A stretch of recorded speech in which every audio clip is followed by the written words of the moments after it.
ಹೆಡ್ಲೈನ್ಸ್ನ ಪ್ರಾಯೋಜಕರು NBC bearings ದೀರ್ಘಾವಧಿ ಸ್ಪರ್ಧೆಗಾಗಿ ಸುದೀರ್ಘವಾಗಿ.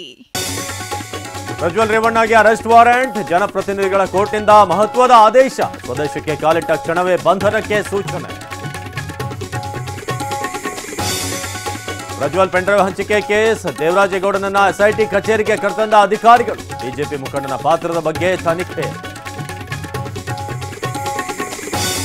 ಹೀಗೆ ತೆರಳುತ್ತಿದ್ದ ಏರ್ ಇಂಡಿಯಾ ವಿಮಾನದಲ್ಲಿ ಬೆಂಕಿ, ತುರ್ತು ಭೂಸ್ಪರ್ಶವಾದ ಫ್ಲೈಟ್, ಅದೃಷ್ಟವಶಾತ್ 170 ಪ್ರಯಾಣಿಕರು ಸೇವೆ.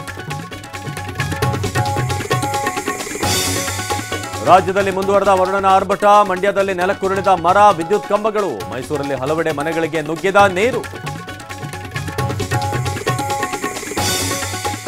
ಬೆಂಗಳೂರಲ್ಲಿ ಜೋಡಿಯ ಡೆಡ್ಲಿ ಬೈಕ್ ರೈಡಿಂಗ್, ಯುವತಿಯನ್ನ ತೊಡೆ ಮೇಲೆ ಕೂರಿಸಿಕೊಂಡು ಚಾಲನೆ, ಯಲಹಂಕ ಫ್ಲೈಓವರ್ ಮೇಲೆ ಘಟನೆ.